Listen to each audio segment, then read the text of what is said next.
Weekend block ബസ്റ്റേഴ്സിന്റെ weekend cinematic യൂണിവേഴ്സിലെ മൂന്നാം ചിത്രമാണ് Jambi. Minnal Murali, detective Ujjwalan എന്നീ ചിത്രങ്ങൾക്ക് ശേഷം വീക്കെൻഡ് സിനിമാറ്റിക് യൂണിവേഴ്സിന്റെ ഭാഗമായി എത്തുന്ന പുതിയ ചിത്രത്തിന്റെ ഫസ്റ്റ് ലുക്ക് ടീസറൊക്കെ അണിയറ പ്രവർത്തകർ നേരത്തെ തന്നെ പുറത്തുവിട്ടിരുന്നു.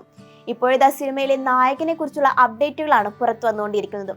ചിത്രത്തിൽ നിവിൻ പോളി നായകനായി എത്തുമെന്നാണ് പുതിയ റിപ്പോർട്ട്. നിലവിൽ നിവിൻ മറ്റു സിനിമകളിൽ തിരക്കിനായതിനാൽ നടന്റെ ഡേറ്റിനനുസരിച്ച് ജാംബിയുടെ ഷൂട്ട് തുടങ്ങാനാണ് അണിയറ പ്രവർത്തകർ പദ്ധതിയിടുന്നത്. ഗംഭീര വിഷ്വൽ ട്രീറ്റ് ആയിരിക്കും ജാംബി എന്ന് നേരത്തെ തന്നെ സൂചനകൾ വന്നിരുന്നു. ത്രില്ലും ഭയവും ഒരുപോലെ ഇടകലർത്തി അവതരിപ്പിക്കുന്ന ടീസർ വൻ പ്രതീക്ഷയാണ് ആരാധകർക്ക് നൽകുന്നത്. ധ്യാൻ ശ്രീനിവാസൻ നായകനായി എത്തിയ ഇതേ യൂണിവേഴ്സിലെ ചിത്രമായ ഡിറ്റക്റ്റീവ് ഉജ്ജ്വലിലെ അവസാന പോസ്റ്റ് ക്രെഡിറ്റ് സീനായി ഈ ടീസർ നേരത്തെ തിയേറ്ററുകളിൽ പ്രദർശിപ്പിച്ചിരുന്നു. ചിത്രം 2026 റിലീസ് ചെയ്യുക. ജോർജ് കോര സംവിധാനം ചെയ്യുന്ന ഈ ചിത്രം മലയാളത്തിലെ ആദ്യ സോംബി ചിത്രമാണെന്നാണ് സൂചനകൾ. The undead have a story to tell എന്നാണ് ചിത്രത്തിന്റെ ടൈറ്റിൽ ടാഗ് ലൈൻ.